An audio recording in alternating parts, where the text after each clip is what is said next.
car. Well, come on in. We're ready to get going.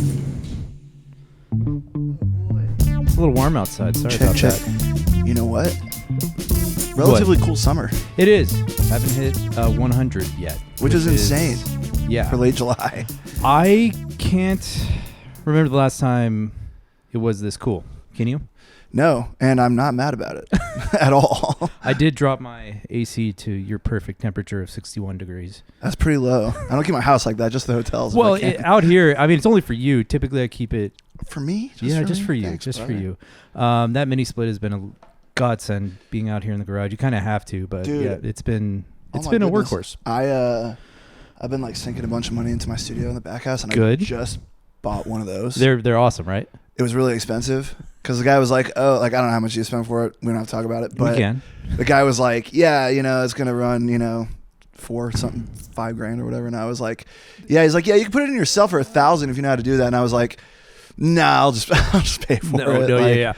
No, that was about with electrical and everything. It's about that because we had to run electricity from the outside control panel in here. And it's been awesome. Game changer. Oh yeah, for sure. I don't sweat when I have like to it wasn't videos. an option to work back. No. How long have you been living in Austin? Oh, most of my life. My family moved here when I was 2. The only times I really moved elsewhere was 2 different stints in college, which were also in Texas. But you grew up in San Jose. You were born in San Jose. Born in San Jose. Fam moved to Austin in '93. Okay. So yeah, I mean, I don't remember living there, but. How is your house, and was it affected by all the rain that we got? It's good. I was kind of, we've only been there for it'll be coming up on 2 years, I guess, pretty soon here. But, the lake's a half mile down the road. And my family is from Lake Travis. And so I've seen that lake go through many iterations of up and down. And it's been mostly drought for the last 10 years. And then probably once every 10, 15 years, some fucking crazy flood comes. And anyway, my house is fine, but the lake's up 20 feet, which I haven't seen in forever. And so I'm pretty sure the property value of my house just went up a little bit, which I'm happy about. Sell now while you still, I guess. I don't know what the deal is, but yeah, it's been a wild summer. You've been busy, huh? Yeah, I've been very, very busy. Just got back from Taos for was a that? music festival. It was an all-women's music festival put on by this Irish singer, Andrea McGee. It's her 3rd year doing it, and man, it was awesome. It's kind of like a folk fest type thing? It was a variety of music, rock and roll, folk singers, mariachi band, all-woman mariachi band. So it was put on by women, and as a man, I was like, I don't know, I don't feel comfortable here. But it was very welcoming. Everyone was welcome, and I pointed my camera literally everywhere, and there was a magical moment happening. That's awesome. Everyone was engaged with the music. There was thunderstorms building behind the mountain. There's a few delays because of weather, because rain came in, lightning, and all that shit happened. But overall, I mean, for a small music festival like that, it was a great experience. Nice. Not like the experience that you took me on, but it was close. Yeah, I mean, ups and downs. What have you been up to? Where have you played recently? Man, I finally had a break after our stint. Finally? Do you even take breaks? Is that even part of your protocol? Just the way it kind of panned out. Yeah, I had a couple weeks off, and then I just did a few one-off festivals last weekend. Got a few more weeks off, and then after that, I'm traveling every week until the end of the year, except for Christmas and Thanksgiving. Now, what is it like being home? Do you like it?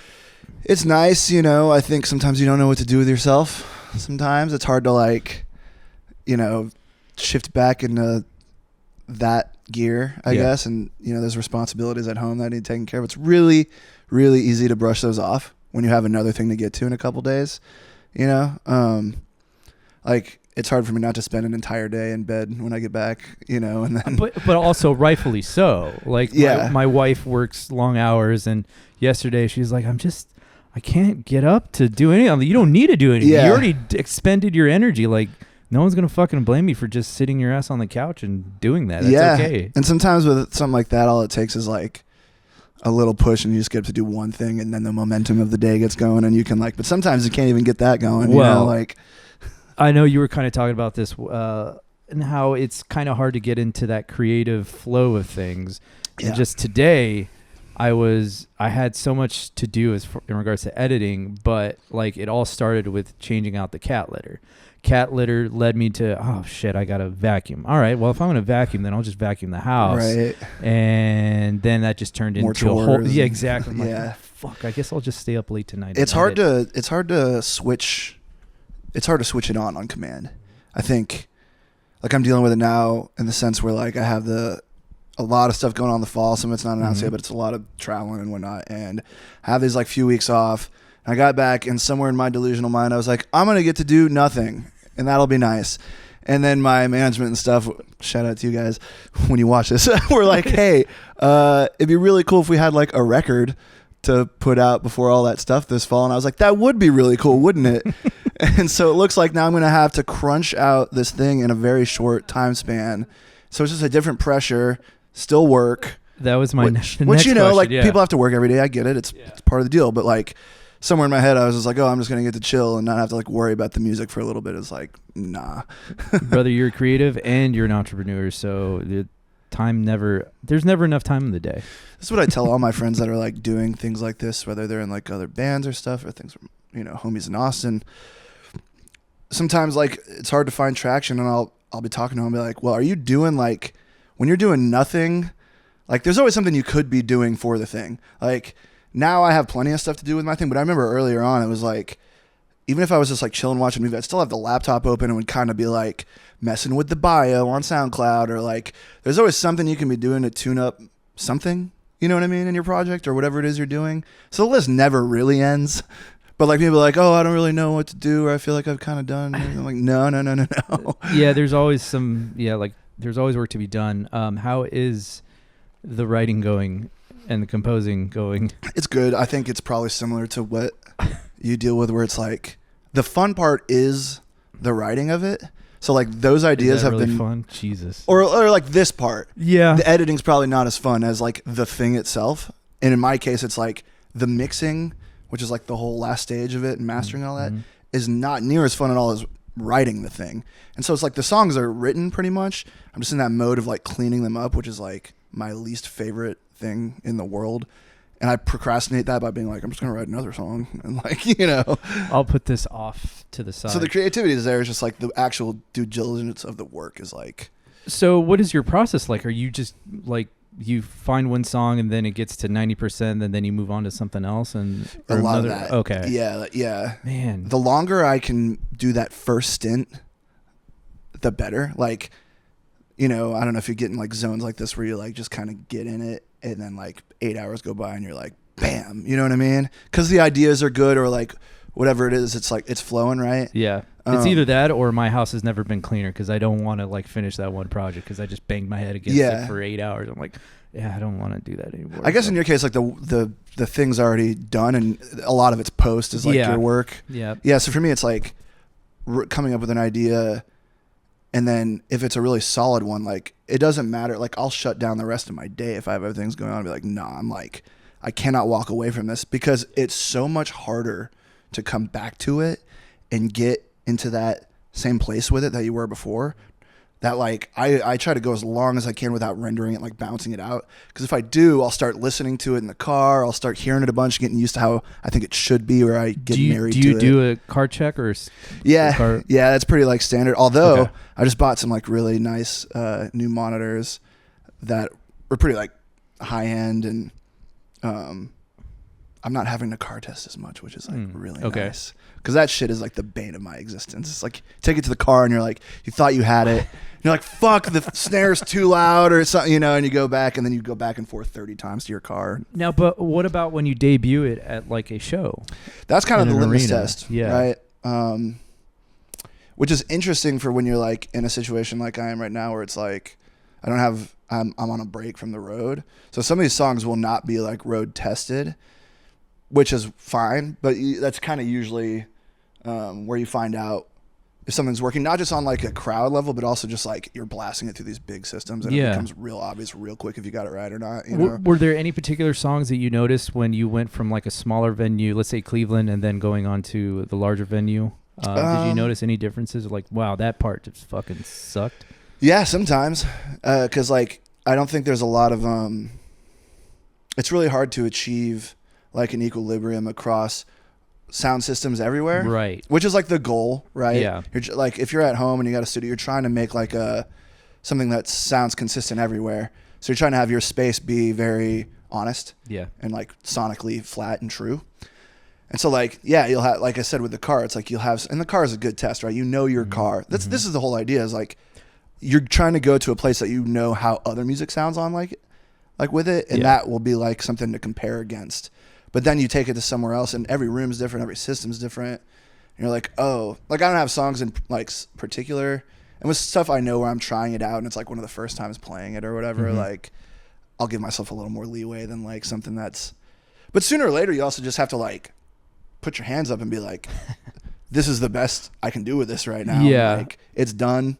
And then you get used to it and it's all good after that. Yeah, my Play it for a issue year, is like I'm looking at my computer, I'm looking at the TV, and then I'm seeing it play on like a phone. I go, there's so many different variables to account for. How do you factor all that in? So do you know how most of your fans are listening to your music? Is it just straight from their phone? Is it to earbuds? Is it in the car? Yeah. People like, I'm asking, like, because these are the thoughts that go through my mind when I'm putting something out there. I'm like, how are they going to watch this? I think the car test is the car test because that's by and large where most people listen to music. All right. Now earbuds, it's funny because it's like typical consumer, like consumption of, you know, art or whatever like that is like on the shittiest mediums, like earbuds and like cars are fine or whatever. Right. Like someone listening off their phone, it's like, that's not a fucking speaker. No. And people are like, well, I got to test it on the phone, make sure you can hear the... Well, tell that to the people at the airport because I hear a lot of shit coming from Well, people. yeah, for Christ. sure. It's just, it's funny. So it's like, it almost doesn't even matter. On the one hand, I'm so concerned with it at times. And on the other, I'm like... Yeah, it's your work. It's your art. What the fuck are we talking about here? Like, you're going to listen to it on some shitty, like, $30 earbuds and, like, it's got to sound decent enough on there, you know? Yeah. So I don't know. I oscillate back and forth between like very overly concerned with it and other times just being like, I like it. It sounds pretty, you know, solid here and on the shows and like right on. You know? So why do you play with a guitar? I think there's an element of that risk there. Like, thank you. Yeah. Like with the performance thing, and it's like, yeah. I can hit a wrong note. Like, it's something to come see. I'm going to try not to. People, come watch Vince fuck up. Right. Well, no, but I'm saying like I could. And that makes it real. Right. Or like improvising over something. And like, I probably don't play it as much these days as I want to because I'm not usually writing the songs with that thing in mind. Yeah. But like where it does fit, it's really nice. And a lot of people are like, play it more, you know? And I'm like, I don't ever want to, and I've said this to you, like, I don't ever want to like, be playing it just to be like, hey, look, check it out. Like I want it to like serve the songs, and sometimes it doesn't, and you're just kind of noodling over stuff. So I've like cut it way down. Okay. But yeah, and then finding these like choice moments to do it. But I think in that world, like it was funny. I was talking to my dad after San Jose, and he's seen my shows and stuff before. That was like one of the first times he like saw it on like the bigger scale or whatever. Grand scale. Yeah. And he's like, yeah, you know, and he's kind of parroting that idea of like, oh yeah, you should do more of that and yada yada. And I was like, yeah, totally. And people do think it's cool, but I was like, but also like the people that are coming to those shows and those kids, like those fans, like are long past the point of like caring that it's someone up there DJing or like pressing buttons, and like they like that. Like that is like, they love that. You know what I mean? Those aren't the people that are sitting there being like, like that's not really a musician or what, you know what I'm saying? Like, yeah. So up to a certain point, it's like that those fan bases don't even like, they think it's dope. Right. They're not sitting there being like, oh, there's nothing like super live about this. You know what I mean? Like, yeah. But not to other people that are like just into music in general, or maybe not the typical EDM fan or whatever, it does help kind of rope in people that are maybe initially less open-minded to that, you know? Right. I think that was there's two things that I was trying to be creative and try to bring something new, in that like the city always changes, but the venue, even though it might be in a different area, it still looks the same visually, except for the Masonic Temple when they would blast the lights. Yeah. On that tour, yeah. This is different.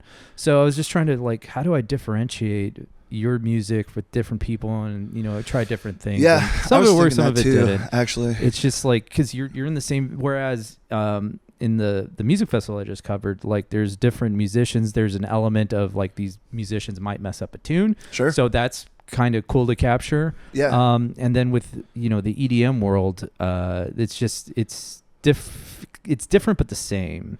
I think to try to stimulate a new viewership, it's like, man, how do I separate that stage from the Detroit stage or whatever? Sure. And on a tour like that, when something's like that high level or whatever, the traveling production crew, like everything is gonna be the same. Oh, for sure. Down to the inch. For good, yeah. You for know good what I reason. mean? Like absolutely. same setup, like, Yeah. and I understood. as opposed to like what I'm doing on my own tours and stuff like that, like Cleveland, like it's a completely different thing every night. Different size room. Yeah. Different place, different sound guy. So typically I'm running into the opposite a lot more. Yeah. But I know what you mean, because I was like, yeah, it's like hard to make it look different when it's the exact same stage. It's the same stage, yeah. But literally every to your time. point, they have a lot of variables to deal with, and the more that they can just narrow it down to where like something bad doesn't happen, then you know. That's and they're trying to do. emulate like consistency, right? Exactly. You know? Yeah, they got to produce the same show. And I imagine over any again. show or any tour on that level is going to be the same. Taylor Swift's playing the same concert every night. Yeah, you know what I mean? Like different stadium, but like same thing to the minute. It's just once you get backstage and you realize the amount of gear and equipment and electricity, and it blows your mind. Yeah, I mean, towards the end, I became a little bit jaded. I'm like, oh, the light panel's up, great. But at first, I'm like, oh my god, that's a light panel. Holy Did you shit, see them like that's start a to break it stage? down when we'd be done and stuff? It's like they have to go to the next city after this. We just have to hop on a plane and go. Yeah. That's it. I was talking with someone. I have a few production friends at these festivals. It's funny because that side of things, like the visual guys, the festival production people, like it's a lot tighter, smaller knit group. Yeah, and it's a lot of the same guys at different places. Right. Totally different shows. Yeah. But I run into them a lot, and I was talking with one of them, and he'd been up for 2 days. You know, it was storming at this festival. It's like festivals can be a nightmare for those guys. You know, it's like the amount of artists they got to set up, and you know the schedule and everything. And I was like, man, like it's a miracle that this stuff works at all. And your average fan that's paying $300, $400, $500 a ticket has no idea like how much is going on back there and what needs to happen for it to even work. And so like the smallest thing will happen and those fans will be like, oh, fuck God this, you know? And that used to be me like a long time ago. I had no idea. Yeah, and now I'm like, dude, I'm blown away that this even works on a consistent level. Yeah. You know? No, it was really impressive to watch everybody, and it's more impressive to watch Frost take care of you. That moment sucked for numerous reasons. I'm like, oh damn, Vince is hurt. Which now, one? Oh, when I hurt myself.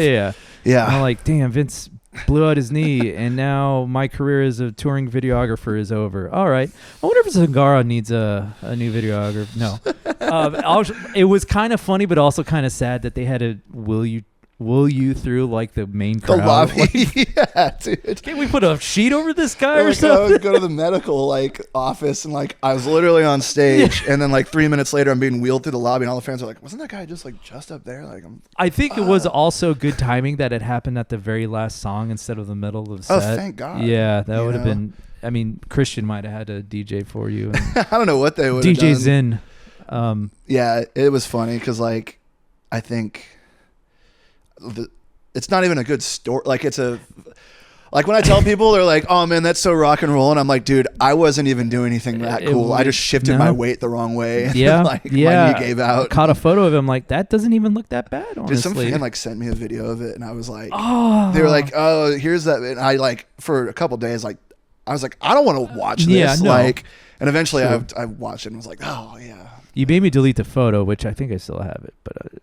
Yeah, in our folder. yeah. Might be in the raw somewhere. Yeah, that sucked. Did you feel like, oh shit, the tour's over? I didn't know what to think because it happened to me a few times before on that knee. On stage? No, it'd been 17 years since it happened. Oh, well, yeah. Like when I finally went and talked to the surgeon and stuff, he was like, "Yeah, this usually happens to like teenagers and then people like later on in life, and then there's this gap in between." I was like, "Well, that's exactly what's happening to me." Yeah. But yeah, it was like I wasn't sure in that moment. It was the worst one. Oh, for sure. That it happened. It looked pretty bad. and like it was like, oh, are we gonna go home? Like, are we gonna go to the next show? Like, can I stand? You know? And then like slowly but surely, I was like, I think everything's back in its place. It's not swelling up real bad. Yeah, it hurts, but like, let's just power on through it. Like another moment that I thought of, you ever seen Friday Night Lights? Oh yeah, Booby Miles. Absolutely. Who paying you? Yeah. Who paying you? You from Midland? This is all right. Well, that's what it felt like. No, dude. I know. That's what it looked like too. I'm like, shit. It made me think about those guys that have like a dream or something like that, and then it's gone. Yeah.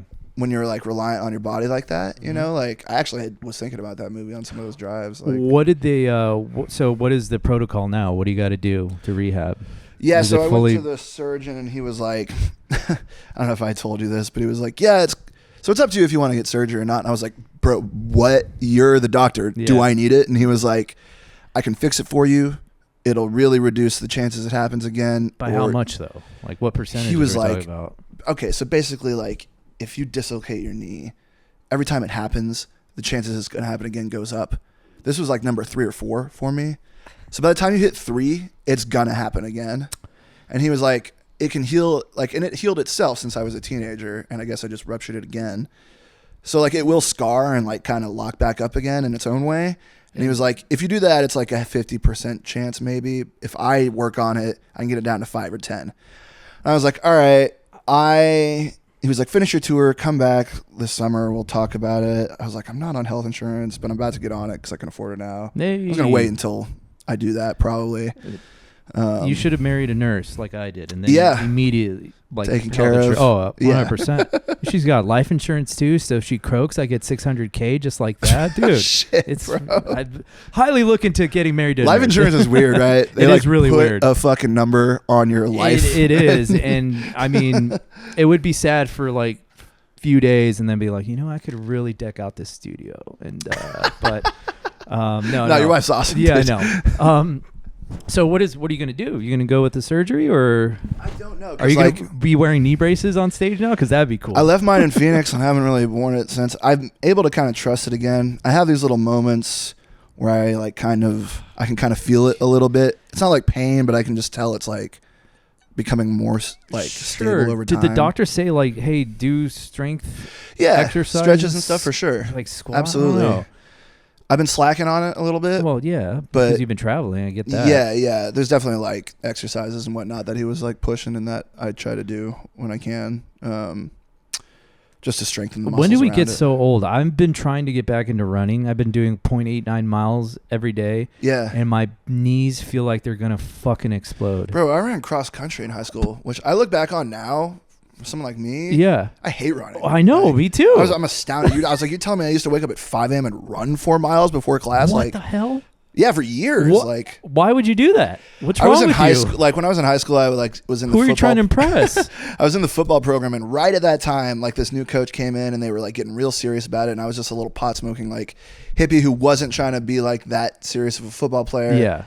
And I quit, but my parents were like, you can't just like have no extracurricular activities, like, because I think they knew I was a little pot smoking burnout or whatever. And so one of my older brothers was the cross country captain his senior year. So we were like, we'll just do that. He was like, yeah, it's really chill. The coaches don't give a shit. I was like, travel? Yeah, perfect. Like, and so that's what we did. And like, in hindsight, we got a bunch of our friends to do it, which is also bananas. Like that cell is crazy when you're 15 and like you like to get high and like, you know what I mean? Like, well, no, but I do, because 2 of my buddies did cross country and they hated it. They just we all hated it, but like we did it together. Get out of I mean, coming from a small town, they were like, yeah, we'll just go run. We don't even have to like finish the race. We can just go. And I stayed JV through senior year. You were one of those guys? Oh, no, man. And I was totally cool with it, dude. I was like, I want to run faster, man. Like there was a senior playing on our freshman football team. Like, what the hell is? And he was okay, but I'm just like, why are you playing with a bunch of freshmen? Yeah, I mean, I got out at the right time with the football thing because, like, literally the next year and for the next, like, 3 or 4, they won state championships and, like, Lake Travis, like, went on the map. And, like, I was not trying to, like... What year was this? I graduated high school in 2009, so this had to be, like, 2005 through 2009, pretty much. So this was Garrett Gilbert and all that was in my class. He was the guy that did the redshirt freshman national championship against Alabama. Yeah. After I think Colt or someone hurt themselves like first quarter. Did Nick Foles or Drew Brees go to your Some guys class? came out of there. Okay. Mayfield, that's right. Yeah. Okay. That's cool. Someone else too that I can't remember. But yeah, Lake Travis all of a sudden turned into this dynasty real quick after Cross that. country. As soon as I left. I know your bro played basketball. Yeah, he's a baller, man. I just didn't know you did cross country. Good for you. Yeah, never been much of an athlete. Dude, but running sucks. I don't know. I mean, I got inspired because one of our other buddies was like, yeah, I'm training for a triathlon. And he said, like, there's only so much time you have allotted in your life to do the things that you want to do. Sure. So I really took that to heart. I'm like, all right, I'm going to get back into running because it's the toughest, mentally, it's the toughest thing for me to try to get into and force myself to do it. So if I can do at least 0.89 miles a day, like, then that biggest hurdle of my life or that day will be over with. And it's I'm so miserable. You know what they say? It's like, as soon as you get the shoes on, the workout shoes, if you can get those on, it's happening. Yeah. You know what I mean? Like, that's true. This morning I had a networking meeting at 8:15. And so I'm like, all right, just get the fucking run over because you have a lot to do today. And so I did that and I felt better. But during the whole time, I'm like, I just want to go down to the street and back. Let's just call that a day. I'm like, no, go farther. You'll be fine. Just trying to like find. Yeah. I think also, like, since I've been home, I've finally like been starting to reestablish some like decent. I'm down 10 pounds. I mean, good for you, man. Like, awesome.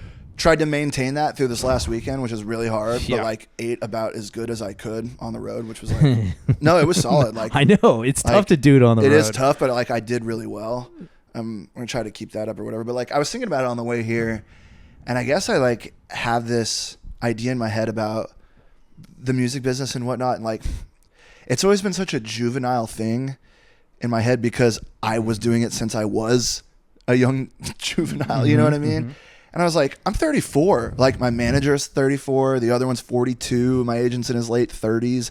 It's just funny because it has always felt like this like young, fun, kind of wild thing. Mm-hmm. I'm like, no, like this is like what I'm doing with my life. I'm in my mid 30s. Like my team is in my mid, like it's not a joke to anybody. Mm-hmm. You know what I'm saying? Mm-hmm. Like, but I guess it's just always had this kind of youthful, like younger, borderline irresponsible feeling to it. Yeah. You know? So it's interesting now to like be getting older and be like, no, like this is like a legit business and can be taken seriously and mm-hmm. needs to, mm-hmm. you know? When did you start realizing that? I think once I got last year. I've tried to treat it that way probably at the end of like the Mama Festa days. Okay. We started to kind of ramp up our seriousness with it. How did that unfold? Who was in that band? That's a bunch of old friends from like high school and stuff. Logan Dance was on bass. He was one of my best friends growing up. Lowell Carrico, same deal. Zach Morgan was in that. He mm-hmm. went to college with Logan. Freshman year, they were in a band. We brought Jose into the fold. I was the drummer originally for like 3 or 4 years. Shit. Not okay. originally, but like when I had joined, I was the drummer for like a long time. And then we brought him on and I switched to guitar. And that's about the time we started to like kind of take it more seriously. What were some of the elements that made you believe that this could be taken more seriously? Was it the music you were producing? Was it the venues you were going, the money you were getting for the shows you were playing? Yeah, I think we started to get like better shows and like festivals and stuff like that. We had put out a record and like we were starting to invest like our own money into mm-hmm. it, you know, which I think this was like, I mean, God, when is this? Like 28, sort of like late 20s at this point. And I think everyone had like matured enough to like start to do that, you mm-hmm. know. It's starting to treat it like a business enterprise than anything else, you know. And was that the point where like you understood, hey, I can pay bills doing this sort of career? And I mean, the money there was like starting to get better. I think all of us kind of had to hustle other things at the time. Sure. It was like, regardless of like the VA thing, like I've been slanging a guitar for money in some fashion mm-hmm. for 13 years now. You know what I mean? Playing every night downtown, different gigs or whatever. I was thinking about this on the way here too. Like even it just being my thing and like making good money doing it now and stuff. It's like, I don't know how some bands like get off the ground. Because even for my solo project, there's a number of guys that have their hand in the pie. Right. You know, people on the team and whatnot. And so like take the base pay of just any given gig and then split it up by 5 after agents, after management. I was like, I don't know anyone like comes out of the fold anymore without being like a hit from the jump. Yeah. You know? Do you think so? There's been some pretty successful bands that I've had the pleasure of working with. What kind of like mentality goes into keeping the band together with all these different personalities to be successful? I will say this: longevity in a band or any collaborative project like that, has way less to do with like, can you write good songs consistently, and way more to do with, can you maintain personal relationships for a long time? Because the art, the art's the art, and like you need that for sure. But it's like, how many bands do you know that are killer, but like they just can't stand each other after 10 years and it falls apart? It's not like because they can't get up there and crush it or write another good record or whatever. Yeah. It's like, no, they just like can't stand each other after 15 years of being in the same room together. You know what I mean? Yeah. Like, and I learned that through different things I was dealing with too, where it's like, oh, we can write good songs all day. It's like, are we cool still? Yeah. Talking about getting over big hurdles, you celebrated 8 years of sobriety. Yeah, on Monday. Wow. I know. I was trying to think of like my sobriety. I'm like, it's 2 days. It's all right. Yeah, nice. Well, I think... obviously, I'm drink, but you had more of an issue with sure, drugs. And a lot of people like don't have a problem. Yeah. Either. Yeah. I think a common thing that comes up, and not like this right here, but just like when it comes up and I'm out there or whatever, it's like people start to automatically like kind of get reflective and introspective and like, oh, maybe I should.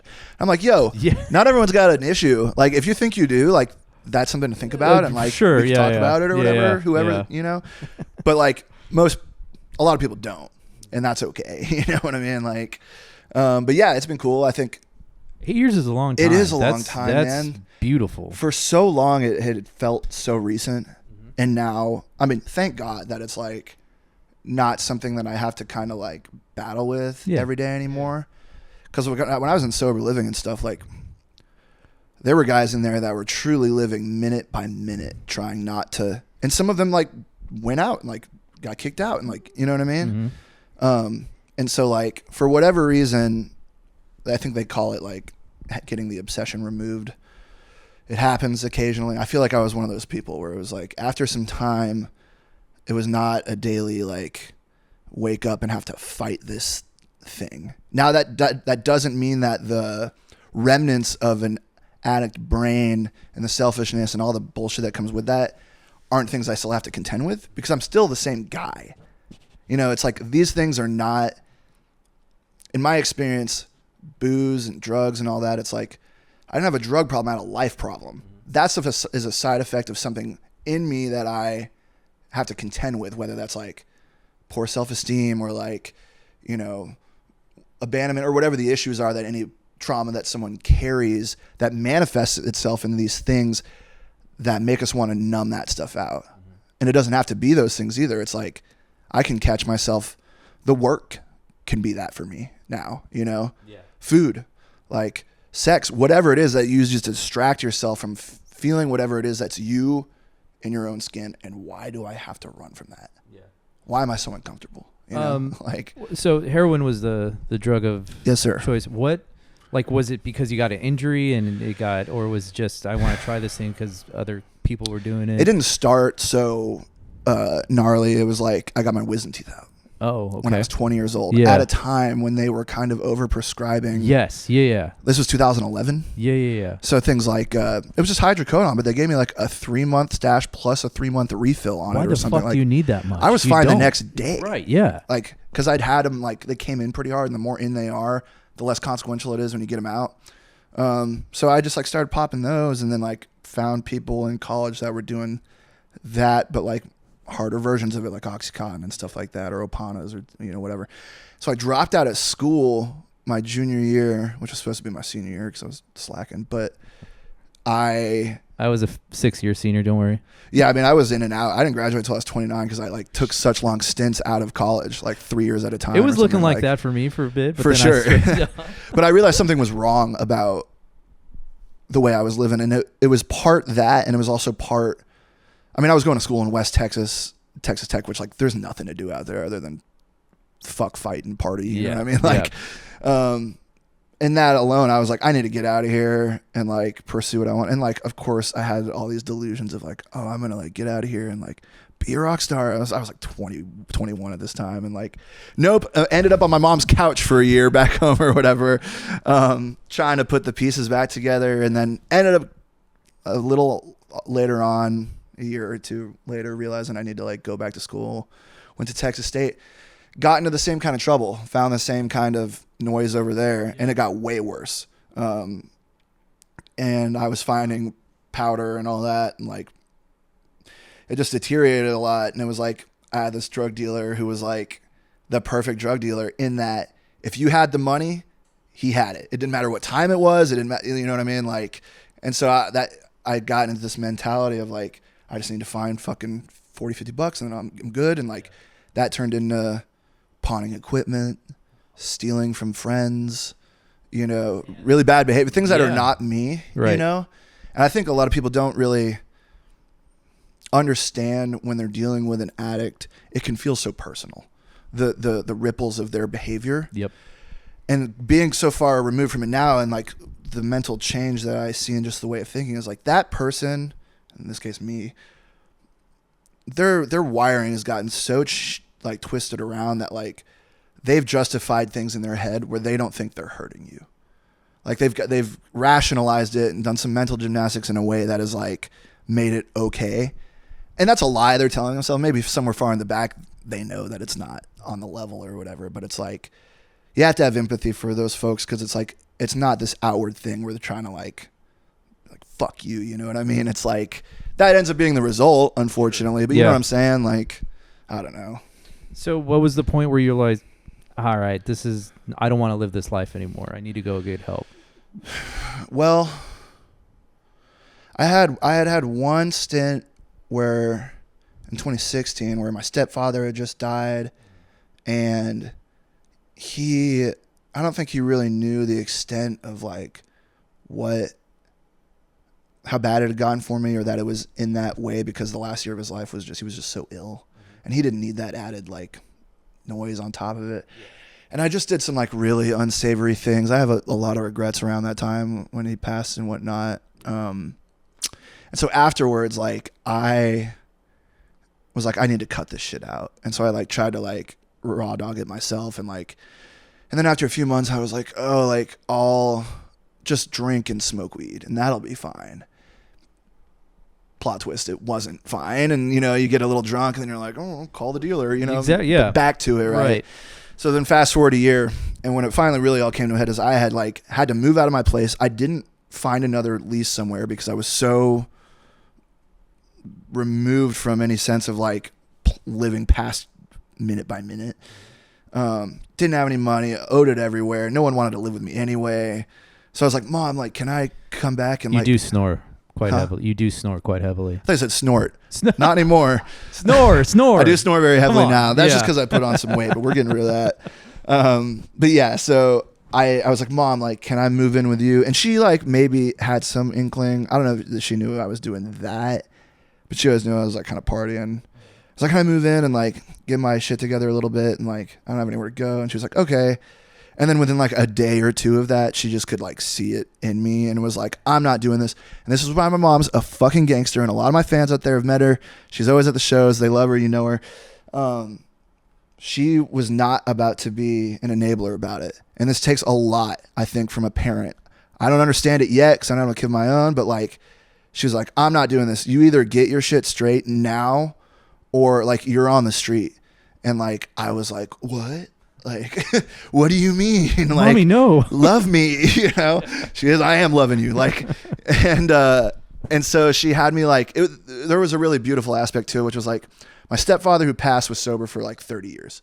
He died 2 days before his 30th sober birthday. They gave him his chip early, died with it in his hand. He had a sponsee, someone he sponsored in the program. That's like a really close family friend now. My mom had me work with that guy because this was like, you know, years ago that they worked together. So he was like pretty close to the family, and I was like hearing a lot of my stepdad through him. He was like, you're going to do 2 weeks with this guy. He's just going to be a sober companion, like, and then we'll figure it out from there. And so they're like, if we feel like you're fucking around at all, though, like, we'll test you and you're fucked. So, of course, like, a few days into it, like, I think I'm slick and I'm like, you know, doing this, that, or whatever. And like, eventually they call me out on it. They're like, we can tell. Like, you can either just fess up to it or we'll test you. I was like, yeah, no, I am. They're like, all right, like, one more chance. And like, do you see how fucked you are?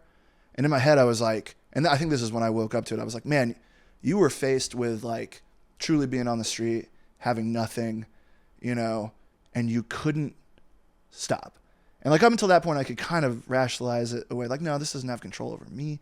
That was the real, like, I am powerless moment, which, you know, people don't necessarily need, but it helps, where you have to admit that you've lost your grip on what's going on, you know? So I finally could admit it to myself. I was like, yeah, this has gotten out of control. And so the cliff notes on the rest of it is I withdrew on my mom's couch. I skipped rehab and then found my way into a sober living house, which is not the normal way things go. Fortunately, they let me in. I stayed there for as long as I could, which was like a year. And then, yeah, I was able to get some solid time under my belt while I was there. Yeah. During this whole process, how did they teach you to, I guess, forgive yourself? That's the hardest one. Yeah. You know? Are you still learning how to do that? Of course. Yeah. Yeah, I think when it came to the few things that like really weighed on me, in particular to my stepdad's passing and the way I was kind of behaving around them, there were a few things that I couldn't, because you make amends to people, right? It's part of the program if you're in that. There were a few things I couldn't do because he's gone to make straight with him. Yeah. So the people around me were like, well, what you need to do is make what's called a living amends, which is like, now you just do your best to live a good life. That's how you make it right, you know? So I try not to walk around with too much self-loathing about it all. But it's sometimes, you know, I such is life. It doesn't even have to be about the drug addiction. It's like there's still just living a normal life with things where you're like, right. This has been a theme that's been coming up a lot lately when I've been talking with people. It's like, why can we have so much grace for the people around us, but not ourselves? Why am I holding myself to a much higher, not a higher standard, but it's like, no one's going to beat me up harder than me about anything in my life. Yeah. Why am I like that on myself? Right. And I hear this from a bunch of people lately, and it's been like percolating with me too. And how do you have grace with yourself, but not make excuses? You know, it's a really tricky line. Yeah. I feel like. And going into this music scene that you're in, do you feel like you have to be sociable? Absolutely. Yeah. It's been good for me though, because I'm like typically a pretty introverted dude. Right. I didn't realize this until I got sober, because I've been like partying since I was 13 years old. So it's like you get sober at 26 and you're like, I don't know who I am. My entire, you know, since I hit puberty has been messed up in some way. Right. Oh, it turns out I'm a lot more anxious. I'm a lot more introverted, all this stuff. And then as the project starts to like grow and whatnot, and like legitimately like having fans and people coming up and talking, it's like I've had to become comfortable with like showing face and being a person. You know? It is interesting to see you like just we're riding in the car and then all of a sudden you have to go perform to thousands of people and then you put on that showmanship. I'm like, it's a different guy, right? Yeah, it's like, what the Man, my mom says that a lot. He's really entertaining. And that doesn't. We were in the car and he was pass the fuck out. My mom says it too. She's like, you're such a different person. Then you come off and then you're like back to like right. a chiller. Yeah. But that's part of the job, right? It is. Yeah. And I think that's an important piece that people don't realize too. Is it's like it's not just playing music. It's like you're supposed to be an entertainer. Mm-hmm. You know, putting on a show or whatever.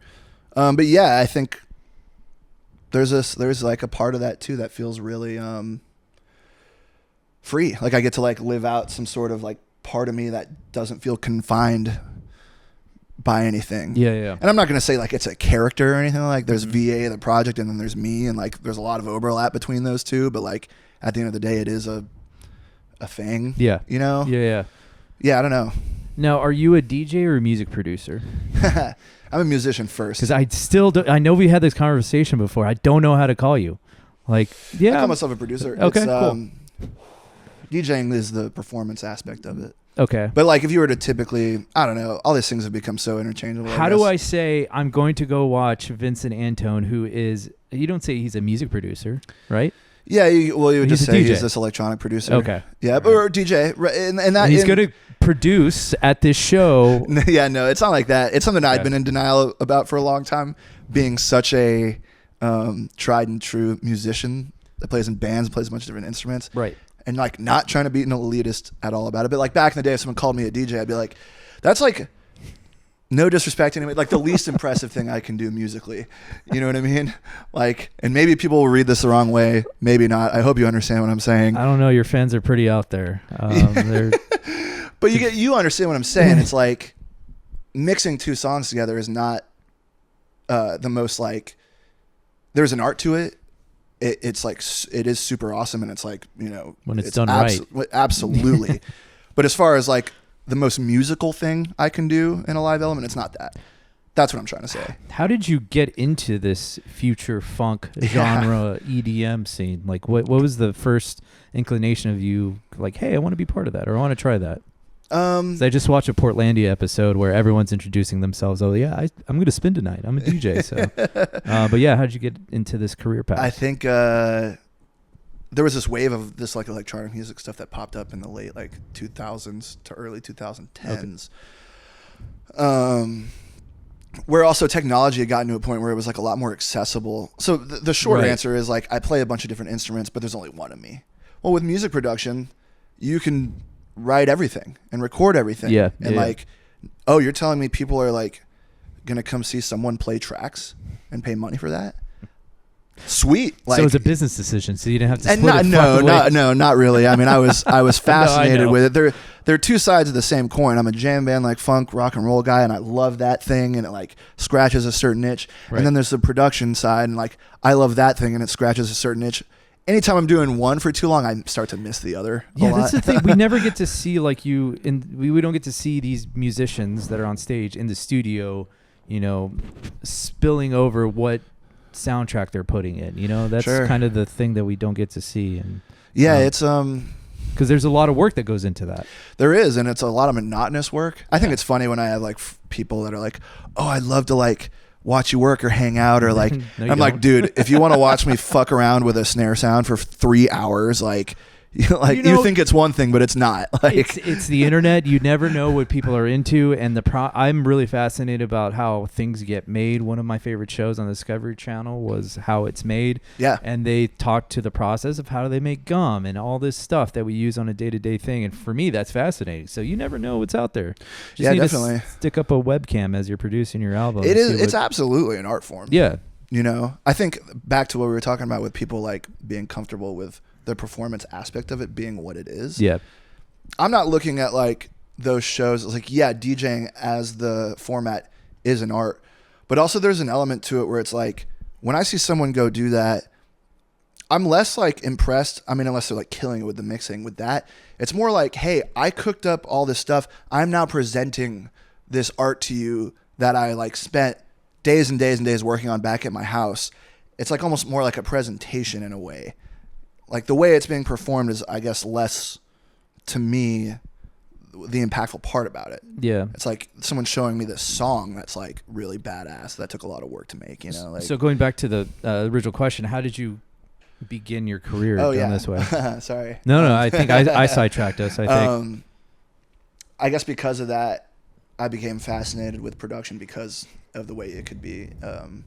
You could have control of all the elements and consolidate. And then I saw this eruption of that kind of style of music happening at that time with the Pretty Lightses and the Grizzes and stuff like that. And STS9, this band, it's a 5-piece band. They all play instruments, but they all have a computer too, in the way that like now it's not one or the other.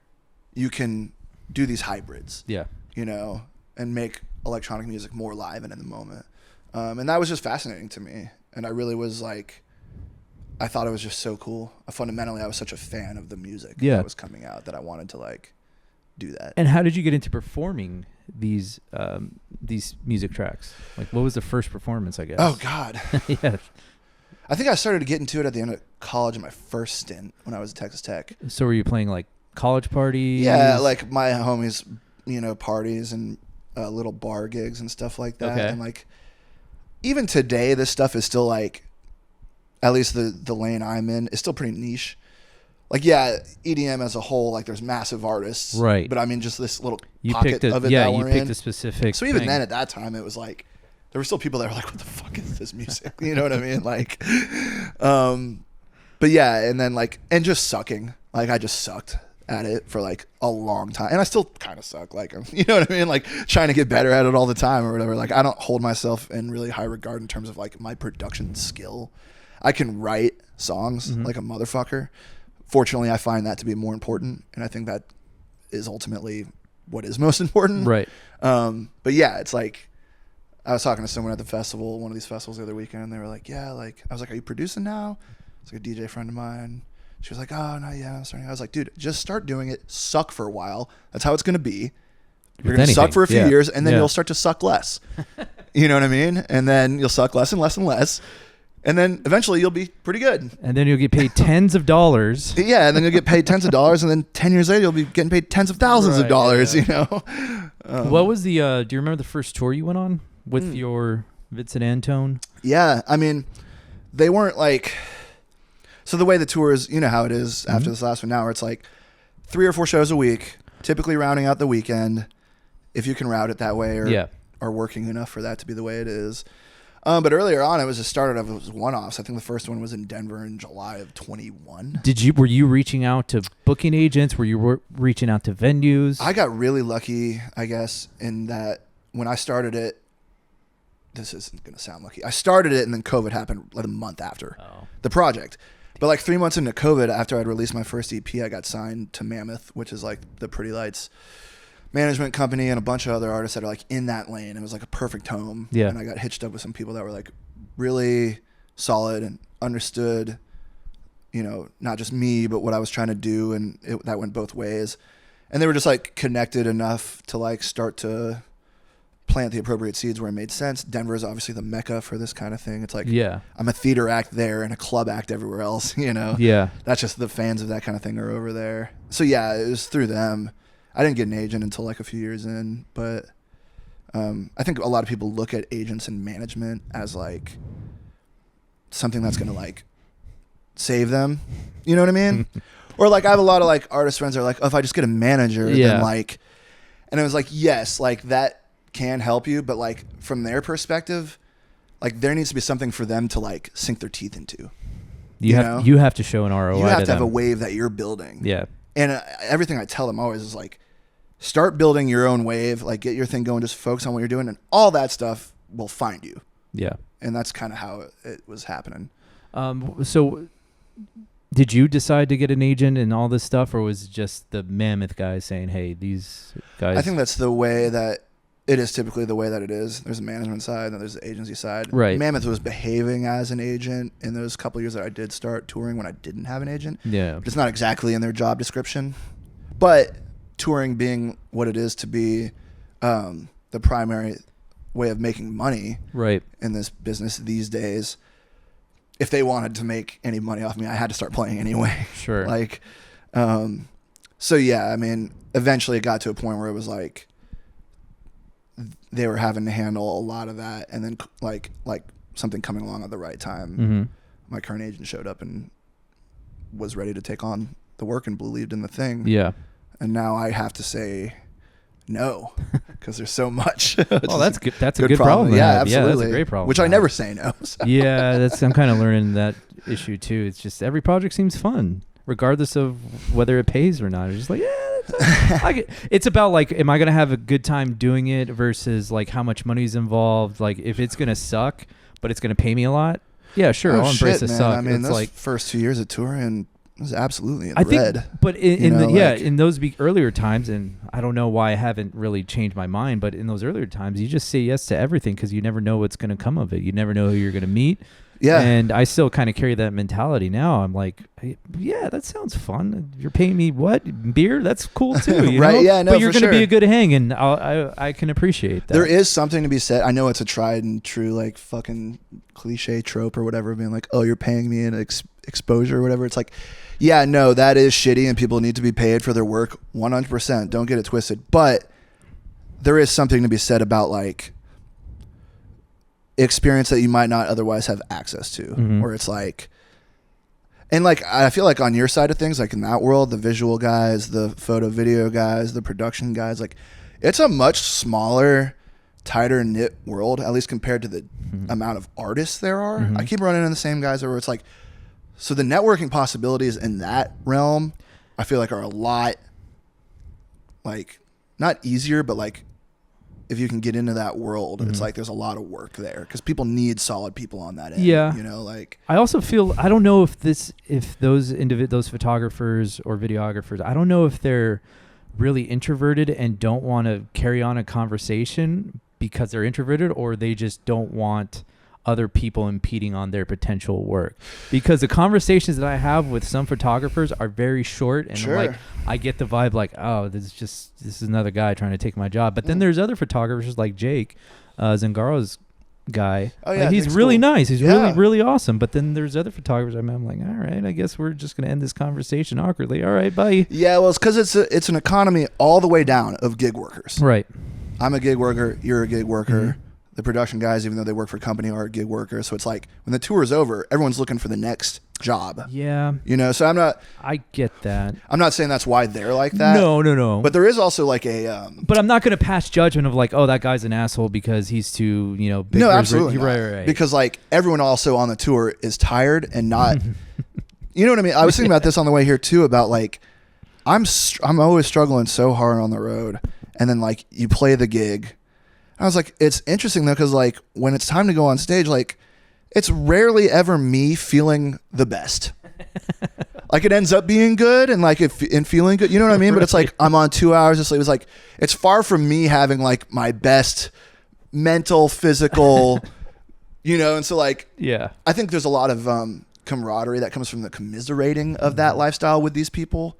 And when I was saying I run into these guys that are kind of the same dudes everywhere, it feels really familiar and nice and almost like home because they know the life you're living because they live it too. And a lot of people don't understand it. And so when you do see these people, you're like, oh my God, dude, yes. Like, what up, homie? Like, how you been? You know? But as far as like the attitude that comes along with it, there is like this cliche of production people that are like, they're mean and hardcore, but they're actually sweethearts. I appreciate that mentality. Every sound guy ever. Yeah. Right? Like when I think in those productions, I've never really experienced this, but I get the sense of like if they're just having a bad day, they're going to tell you to fuck off, but it's not because don't take it personally. No, not at all. And after some time with them, they'll be your best friend. Yeah. In other times, I could tell Frost was kind of warming up to me towards the end of that.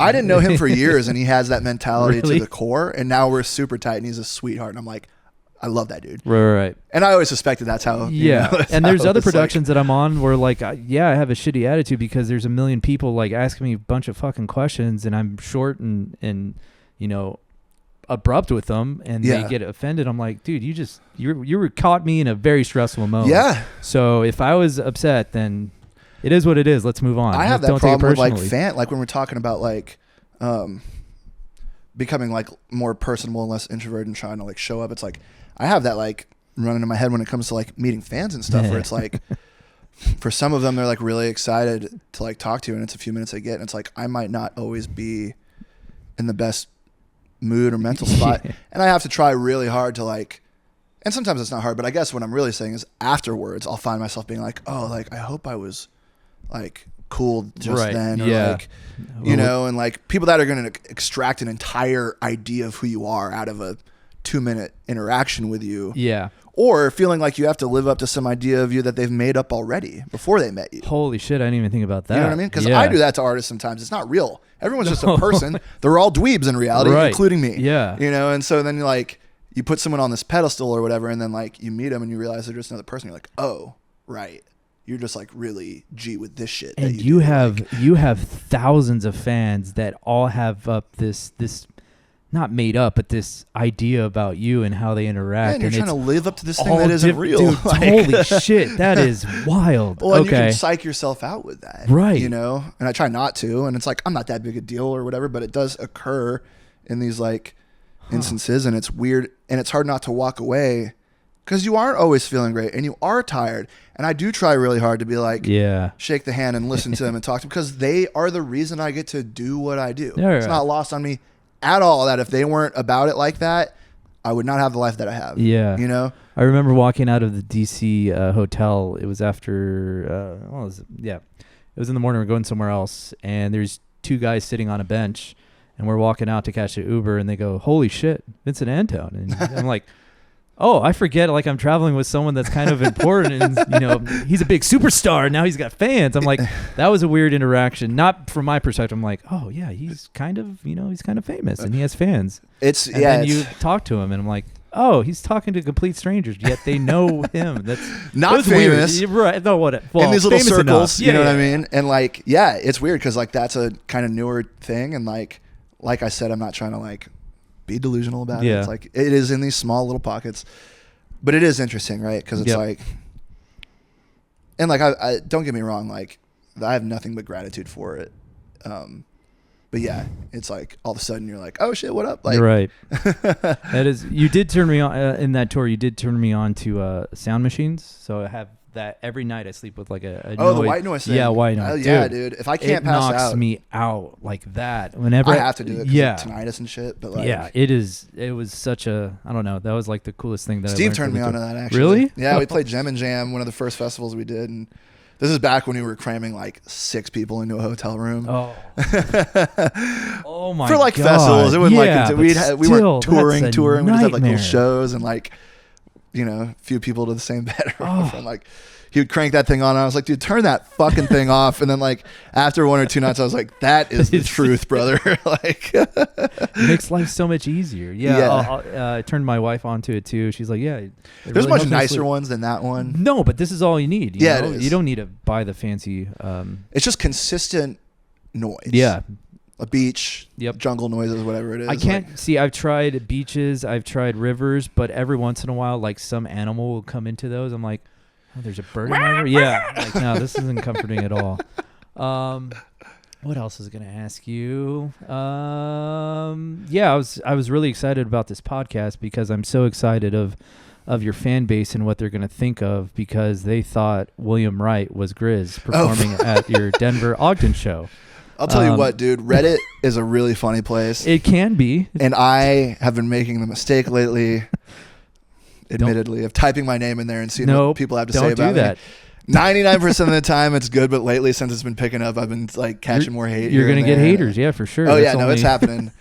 And like whatever, like I said, most of the time it's really good, but it's just like really funny because like I also kind of want to have my finger on the pulse of like what people think when I'm not looking. Sure, yeah, you know what I mean? Absolutely. And it's good, but yeah, it's funny, something like that where someone's like, oh, like I think Grizz was up there with him tonight, and it's like, no, that's my homie Will. Yeah, you guys are wild on the internet. But talk about that show. How did that come to be? That was really and cool. Why the Ogden? Yeah, so like the Denver's a really cool place for this kind of thing. One, because the fan base for that kind of music is strongest there, but two, because the hierarchy of the venues is very laid out in that city. Like climbing the ladder, it's not like this as much in other places. Yeah, so I remember when our first toured it there in July of 21, played this small little venue called New Conscious. It's like 200 or 300 person venue. I was talking to my manager and he was like, yeah, it's all really laid out. First you like sell this room, and then you go over to Meow Wolf, sell that out. That's like a 500 person place. And you go to Cervantes' other side. That's like 500 something, sell that out. Then you get to do Cervantes' big room, which is like 1,100 people, sell that out. Mm-hmm. Then you get to do the Ogden, 1,600, 1,650, sell that out. Then you get to headline the Mission, 4,000, sell that out. Then you get to headline Red Rocks. And at that time, 3 years ago, I was like, man, that's so daunting. And now 3 years later, I'm 2 venues away from Red Rocks. You know what I mean? When we've sold every show out. This is like the ultimate video game. In playing that venue, so when you get to a venue of that size, how much of the logistics are you handling versus your team? Dude, it is crazy because planning the Ogden was like a 9-month like ordeal. Go on. From booking it to what kind of production company is going to run it, what your budget is for production, the budget for the bands, getting the entire band together, getting that all lined up. Hiring douchebag videographers. What's that? Hiring douchebag videographers. Hiring the man to video everything. Just so many things you wouldn't think about of these little pieces. And for like a pretty small team that I have, you know, it's like I've always considered us to be a little bit of underdogs because it's like if you looked at us on socials, if you looked at us on Spotify, you would think it was a decent sized thing, and it is. Mm-hmm. But if you looked at it like IG or whatever, it's like my following's not that big or whatever. Just hit 10K like, not too long ago. Yeah, congrats. But it's like based on where the Spotify is and stuff, it should be more than that. I don't know what that's about. It's a different conversation, but like I can sell the tickets. Yeah. And that's what really matters. So you're confident you could sell the tickets in regards to the numbers that you're pulling from Spotify, Instagram? Yeah, and just like previous shows, it's like I sold out Cervantes in advance. That's 1,100 tickets. Yeah, like $1,650 a year later shouldn't be that hard. But what is the like? Where's the?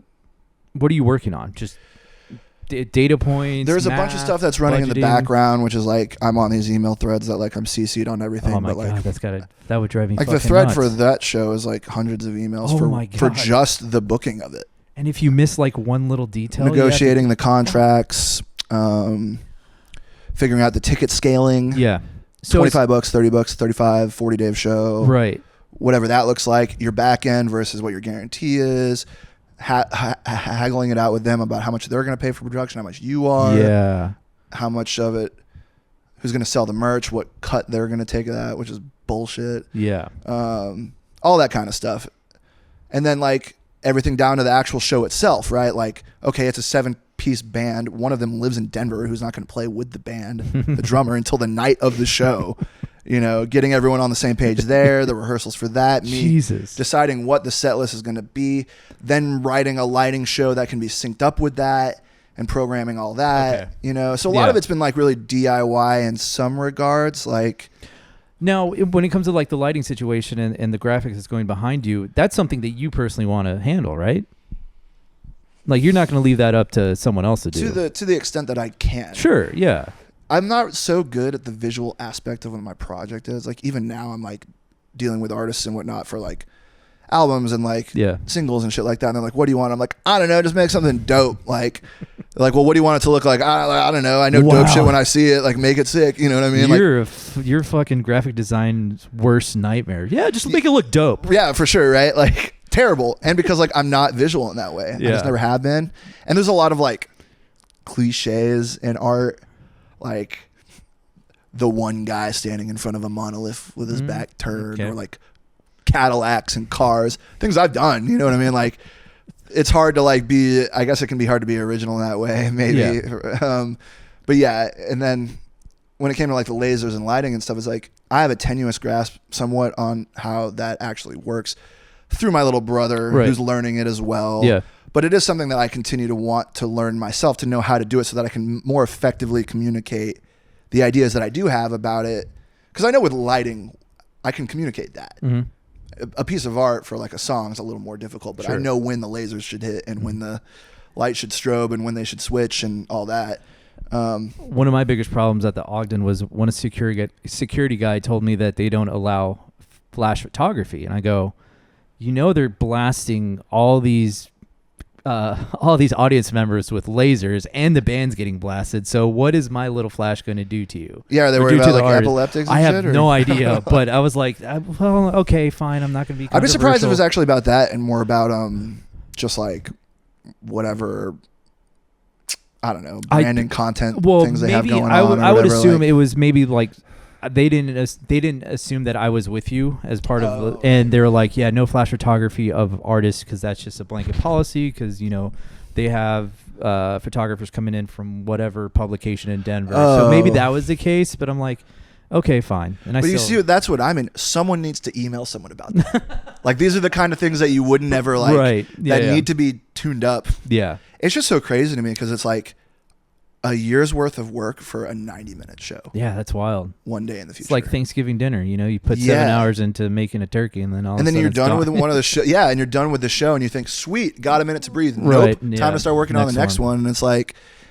I think we've had this conversation too before about like, as your business grows and so does your workload, you're always kind of pushing up against your what you consider to be the edges of your ability to handle things.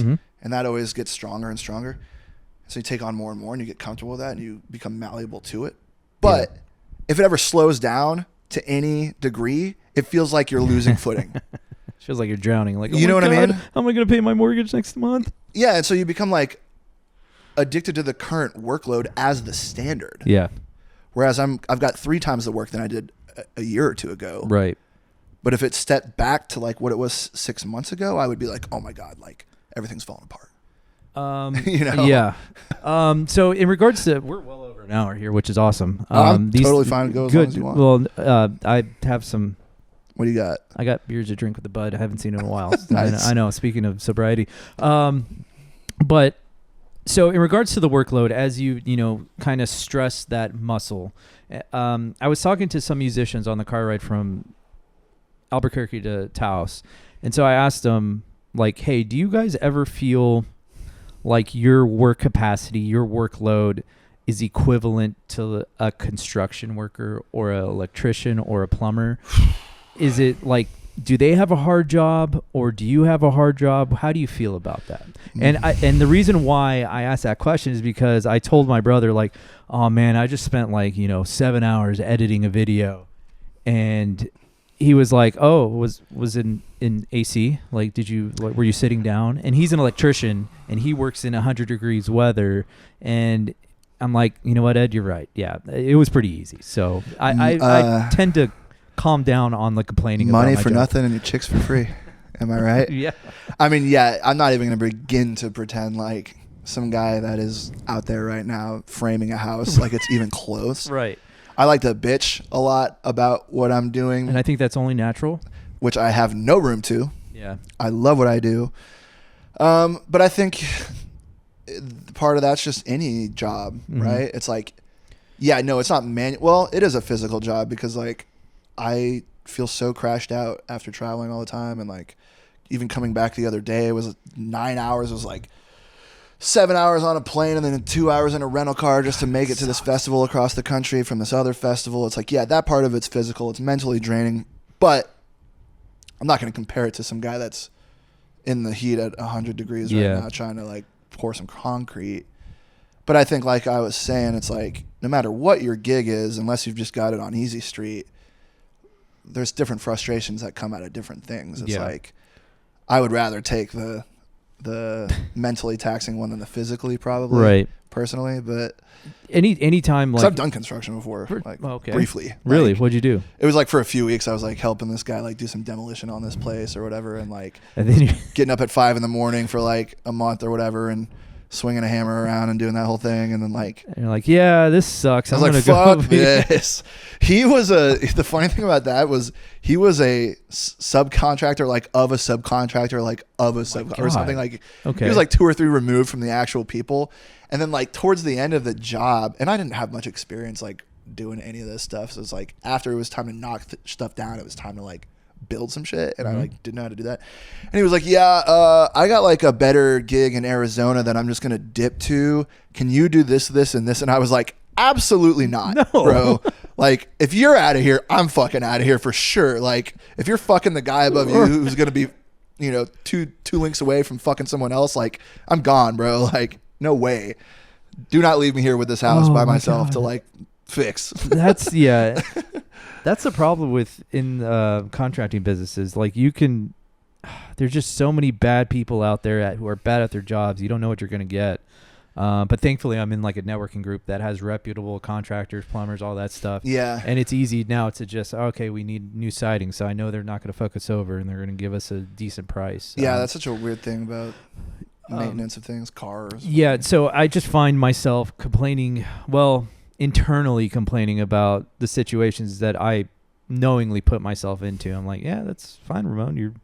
You're doing your career, but just don't complain about it because there's other people who are working way harder than you. Yeah, well, when you zoom out of it too, it's like these things that you're handling now like become part of the business acumen that you develop. Yeah. You know what I mean? It's like, not to be cliche or whatever, but like so much of the stuff you get so wrapped up in like where you're trying to go that like getting there, you realize like the day by day of that really is the experience. Right. Cause like, I don't even really take as much time to celebrate the wins anymore. It's like I'm opening for Grizz. I just announced that. It's like a big deal for me. Yeah. I was just about to go to that direction. But like, I'm already like, that show's already over. Yeah. Like I have things past that are being booked that I'm like, you know what I mean? And so it's like, it's less about, you want to make sure you're taking the time to recognize the thing, but like also it's like if you're just ever hungry, which we are, it's like big deal. So what? No, I'm kidding. No, for sure. And like, and it is. And like, I don't know. It goes back to the thing we were talking about where it's like, if it ever slows down in a degree though, you feel like you're losing ground. So it's like, My life is perpetually 8 months in advance booked out. Oh, that's nice. It is. It's great to have I work. wish my business was like that. It is, but you're constantly living in this spreadsheet that's 3, 4, 5 months ahead. Yeah, and is that tough to conceptualize?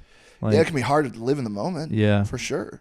Because it's like you don't ever look back and like, man, 10 years ago this was not even a thing. Oh, all the time. Yeah, for sure. And I think there's things about it. And I'm sure you run into this too, where it's like you might have had these expectations on what you thought it was going to look like versus how it really does. Yeah. And then one level past that, you realize it's probably a good thing it doesn't look like the way you thought it should, because it's like, and I've said this before many times, it's like, I think I know what's right for me all the time. Yeah. And if I got what I thought I wanted all the time, I'd be fucked. There's no room for growth in that kind of, and so it's good that it's not the way you think it's going to look a lot of the time, because it challenges you to rise to the occasion and grow a little bit, So I always had this concept of you need to play your hits, and in my business it's playing to or getting jobs with real estate agents, with marketing companies, with corporate stuff. It's not always people with the money. Exactly. It's not always the sexiest things. Sure. But it feeds the bank account. So in your world, what feeds the bank account? The touring, for sure. Touring. Okay. And it's weird because like there comes a point where it's like, and I'm not saying anything that hasn't been said before, but it's like with your art and whatnot, it's like it's yours and then it's theirs after some time. And then there's an idea of like I feel like I have to play Layaway every show because that's my big song or whatever. Okay. And it's been like 3 years of that. Yeah. I'm like just not getting to this point where I'm like, maybe I don't have to. It's by and large the biggest one. But then if you don't, you get those fans who are like, man, you didn't fucking play it. Yeah. Or someone who just is seeing you for the first time and hasn't seen you 5 times or whatever, Yeah. And like and fortunately with electronic music, what I've noticed that's really cool is it reinvents itself probably the most of any other genre. And because of that, there's a lot of forward thinking. And because of that, the people are always excited about new music. Okay. Less so with other genres, I feel like. Yeah. Play the old shit. I don't care about your new album. There's not as much of that in electronic music. People are always excited for the new thing. And I think that's cool because it can keep you, feeling fresh and not having to rely on these older songs or whatever it is. And like, how much of it is me just making up what I think they want? And that begs this bigger question of like the art that I'm making, where I'm like, maybe I'm not the arbiter and the end all be all about whether my song is good or not. Just because I think it's dope and I like it doesn't mean necessarily it's going to hit. Or if there's one I'm unsure of and it takes off and I'm like, oh, maybe I'm not the guy that actually is the final say on that, and coming to terms with that. Yeah. How you feel about what it is you're making. Yeah. And a lot of the stuff that is really good of yours or mine, I feel like we shit that out in like a really quick amount of time. Probably because you're not as tied to these expectations or these pressures. Like the best stuff just kind of comes. Right. And then it, So what's the balance of playing to the audience versus like creating your own stuff that you in your gut feels like it's good music? When people ask me what 70-30, 60-40. Yeah, I don't know if I can quantify it, but when people ask me what my favorite song is of mine, I always say the one I'm working on right now. Okay. Because it's true. Because I'm so excited in that moment of being on that 8-hour sprint in the studio of writing this thing, and I have to show everybody, my manager and my friend, like, check this out. Then you listen to it 100 times, then you start playing it a bunch, and then it gets old to you. It hasn't even come out yet. Yeah. And then by the time it comes out, you're like, fuck that song, Not really, but you know what I'm saying? It's like, right. I'm onto some new shit. Like, you know what I mean? It's not new to you anymore. So it's like, that is the great debate, I think, right? Are you doing it for you or are you doing it for them? Right? And on the one hand, it's like, yeah, I'm the one that has to listen to it every night, and so I better love it. On the other, it's like, when it gets to the level of things I'm doing and stuff like that, it's like, well, when it's paying your mortgage, you do have to deliver to some extent. So then it becomes hard to like make sure that you're not like, what's the word I'm looking for? Placating to them in some way. You know what I mean? Like, and I do think the best stuff always comes with the stuff that you are excited to do yourself, because that is authentically you and that's what translates. But it's hard not to get into this headspace of like, oh, like I need to be scratching this itch of, and then you're just around a bunch of different artists all the time that are doing certain things, and that just kind of rubs off on you after enough time. Or you see, it's hard not to see something working for somebody else and go, oh, maybe I should try and go into that lane, or you know. So it's like fighting these ideas about what you should or shouldn't be doing, I guess. No, that all makes sense. I got 2 more questions. Sure. 1, smell that candle and tell me what you think of. I'm so congested, I can rarely. Oh my smell God! Well, this one or this no, one? that one. That one's closed. This one? Yeah. No. The one you have in your hand. I know this is really weird, but does it smell good? Dude, I can't. Yeah, I don't know. I'm so bad at identifying. I think that candle smells like Raid. You ever smell Raid before? Oh, like yeah. You're right. Right? Like some sort of bug spray. Yeah. Is it like a mosquito candle? No, it's just a regular scented candle that I bought off Amazon. Totally. Okay, good. Totally. Yeah. All right, so your family used Raid in the household, as did mine. It does smell like it's got some chemicals in it. No, when I first opened it, I'm like, oh, this is vintage leather, whatever it says. Vintage leather. And I'm like, this smells like my fucking childhood. It smells gross. And I asked my wife to smell it, Lauren, and she goes, yeah, it smells fine. I go, obviously you didn't have cockroaches living in your house, because we did. Yeah. I got hella bugs in the crib. All right. Good. That makes me feel better. Yeah. You also grew up poor. No, I'm kidding. I have to hire a fucking bug guy to come spray fumigator? every 3 months, because we live by the lake, and so it's like bug city at my house if I don't. Cockroaches everywhere. The cucarachas. Spiders, big ass mosquitoes. Last question. Sure. How did this whole Grizz show in Detroit come about? Yeah, without kind of a big deal. Totally. Right? Without speaking too out of pocket about it. Well, you posted it, so we can't. No, not that, but just how it came together. Okay, he's obviously on a comeback from his hiatus, and so I don't know how much you can private he's trying to stay, but I'll just put it like this: there was an opportunity to do a show with him that wasn't that one, and it seemed like that was going to happen, and then it didn't, and that was tricky because I got really excited about it, and then I had to detach from my expectation. Yeah, it was a very big exercise in trusting, and then it came back around and didn't happen again. After I had a conversation with my guys about being don't worry guys, we got too many good things going on to get hung up on something not going our way. Then I got psyched out again, so I had to really take my own advice again. And this had nothing to do with them. It was just logistics of things. Right. And then this came through, and it was the contract and everything was for real. And I was like, fuck, yes. Yeah, right on, sweet. It did all work out in the end. And there is a lot of that going on where it's I think I was talking with someone about this recently about not wanting to force things. And because of that, the right things kind of come in your way. And so I've worked with almost everybody on a live front, doing shows with that I've wanted to at this point. Okay. The Pretty Lights, the Grizz, the Grammatics, the Sound Tribes, the Flus, everything that I'm into. I've checked all those boxes, which is awesome.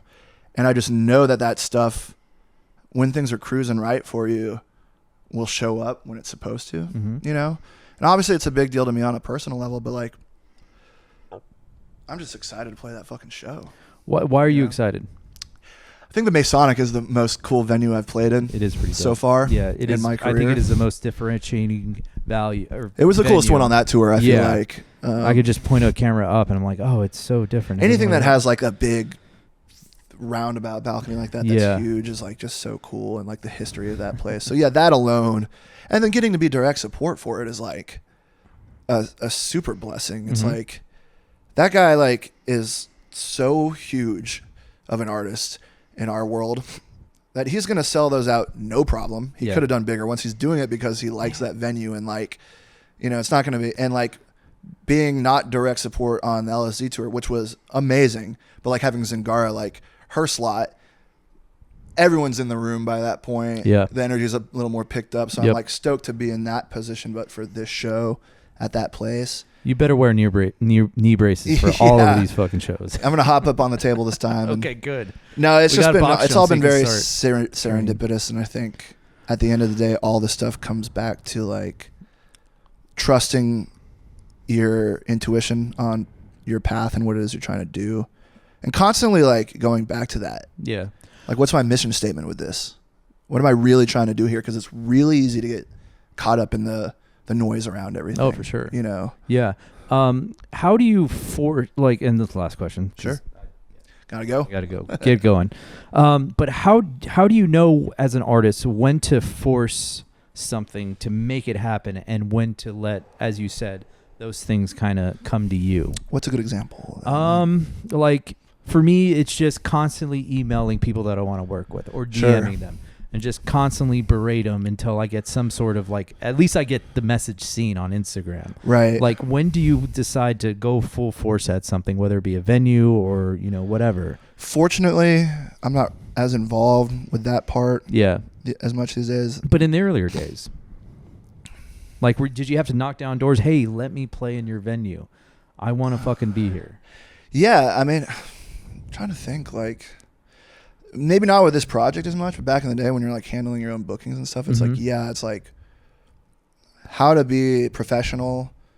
And I mean, there's still times where we deal with like people who aren't as professional, maybe in certain places or venues or something like that. You show up and things are kind of like wonky, certain people saying like, get dunked on. Yeah. Or like you are getting dunked on by just the reality of the situation, or like someone's not there or something's not right, you know, and like figuring out when it is appropriate to hold someone to task. And not because of like, hey, I'm trying to force my way into this situation. No, because we have an agreement about a business thing that we are doing. Yeah. And you're not holding up to right. that. So you have a contract. I guess the more forcing it for me these days would be like the decisions that I'm making in the hills I'm going to die on about what something's going to look like for like my shows. Okay. Like if I'm headlining the Ogden and like somebody's like, well, this is the budget and this is what we have to offer. And I'm like, no, I want it like this. But like the entire thing has been one big exercise in letting go and trusting the people around you. Now, I don't know how much you're kind of a one-man jam. I am, yeah. You know, so like, fortunately, the people I work with, I trust a lot, and they've earned that. And like, I default to them for a lot of things. Yeah. Where it's like I was saying earlier, it's like my ideas aren't always like what need to happen, you know, and they end up being right a lot of the time, these guys, you know. So it's like, I can't think of really a lot of good examples of when I'm like having to force my way through it, unless it's just something where I'm like, no, this is like, I'm not even having a good example of it. Like, well, look at you, Mr. Superstar, not having to force anything. No. It's not like that. You understand what I'm saying, where it's like, yes, I have autonomy over what the art is and what that looks like and how it's presented. That is my domain. No one's going to step to me on what the song, unless I'm collaborating with someone, but like my management's not going to be like, hey, I don't know, that song kind of sucks. Yeah. I'll be like, tough shit, I love it, it's going out. You know what I mean? And they know that, and they know that's not their lane. Phil. So they're like, yeah, no, Phil is the man. But then there's things that are like more auxiliary, that are like the branding or dealing with other people, or like interviews or things like that, or whatever it is, where I default to them for their expertise on how I should handle something like that. Okay. You know? That makes sense. Yeah, if I'm just rambling about. No, yeah, it's just not having to force anything in my life. I think to your point, you've picked a very niche type of music to perform to audiences, and I think that can go good and bad. If like you've grown your popularity because you picked a specific niche, but if you weren't talented in that specific niche, you would have. I'll put it this way: if I was like, we're doing good now, and that's great, but like if I was concerned with like just making money and popping off, I would not be making future funk music. Yeah, for sure. I'd be writing pop music or hip hop. Like, I just love this kind of thing. Yeah, but don't you feel like that's already saturated enough? Like, sure, but it's like, I was talking with a friend about this, like with the LSZ tour and stuff. Like, it was big, and like it's theaters and it's like big production companies and it's a lot of money.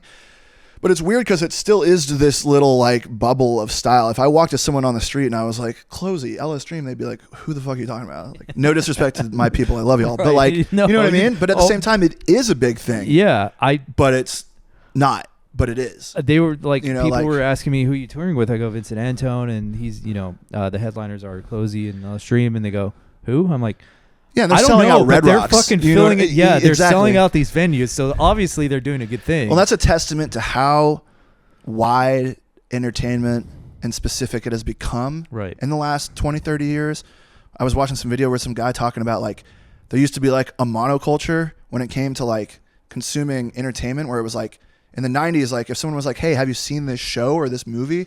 Everyone was like, yes, because that's the limit of what there is. But now with YouTube and music and how everything is now, it's like you can have these little pockets that no one's ever heard of, but it's doing massive numbers. Yeah. But it's still not in the mainstream of the collective culture. right. Which is a cool thing if you want to do something pretty specific, but still kind of like weird because it's like, you know, good luck playing Coachella. Right. You know, with something like that. Or Yeah. But I think at some point it's maybe something will pop off and it'll become super popular. It almost, yeah, but it's like, to my point, it's like popular is relative. Yeah. And, right. and to who, you know, Yeah. it's like, I guess if you're just sustainable and you're happy in your own little niche, then there's no need to play Coachellas and, you know. no, totally. And like the people that like have like, what's the one that got canceled recently? Bonnaroo? Damn. Yeah. Yeah. Which like this stuff, I mean, LSD right after Seattle, they were flying to Bonnaroo and then that got canceled or whatever. So it's like, yeah, it does, you know, things do. And it is big. It is. But it's like, there's just layers to like fame and popularity, you know, like. Yeah. And I think now it's just, do you think it's easier to become a working artist now than it was 20 years? Absolutely. Okay. I really do, because Why? real quick, it's just like, I think people look at things like Spotify for the artists and they're like, man, fuck Spotify. Like they don't pay enough, and they don't, but you can make some money on it. But what people aren't talking about, and yes, absolutely fuck them. Don't misunderstand what I'm saying. But what people aren't talking about that is very real is that if I was trying to do this 30 years ago, if I didn't get signed by a label and put on the radio, the chances that I had fans in Seattle that I could go play to a 300-person room in are zero. Now, if I start to cross a threshold where I have 20,000 monthly listeners, like I did a few years ago, Spotify, after a certain amount of time, starts to show your shit to people. And then you get fans in different places, and then all of a sudden you can tour. That was not a reality for a kid, you know, back in the day. Yeah. You needed radio play and you needed to be signed. And so it's like what it has done is open up the floodgates to people to be accessible to fans and to have fans in different places. So it's like people ignore that part of it a lot. And like it helped me quite a bit. And then even to the effect of like the accessibility of making art. Okay, in 1970, if you wanted to put a record out, you better either have $80,000 to record it yourself or be good enough to get signed. And there's a reason people say that music's not as good today as it used to be. And it's like, yeah, because for music to be put on the radio back in the day, you had to be good enough to get a record deal. And so there was only good music. Yeah. You know, now a kid can get a laptop with $600, you can get Ableton on it. And like, and people are doing that and crushing and are really good at it. But it's like that coupled with the internet. Yeah. You need $2,000 and then you can get going. But you then, know, like, but then you get artists like the Island Boys and well, yeah, there's more shit to wade through, right? Like 100,000 new songs on Spotify every day. That's wild. 100,000 new songs on Spotify every day. I can't even comprehend that. Yeah, and so it's like I get tweaked out sometimes. It's like you want to maintain your audience. It's like they're being pulled in a trillion different directions, man. Right. So it's like it's the same thing where it's like kind of the hair of the dog that bit you in a way. You know what I mean? Same other side of the coin of the pros and cons of this thing. Like Damn Cujo biting you. yeah. All right, Vince. Well, cheers, That's brother. Well over an hour. Thank you so much for doing this. Absolutely, I man, my know. pleasure. Yeah, I know how much of your spare time is very limited. So thank you for coming all the way across yonder to come down south. Hey, Zach's in the neighborhood now, so you should hit him up. Oh, I haven't been to his new house Yeah, yet. yeah. I So should. he's here. Yeah, I'm glad we got to do this after the tour. Yeah, it's been a good time. Did you have a good time? I had I'll say it like this. Touring is not as cool as you think.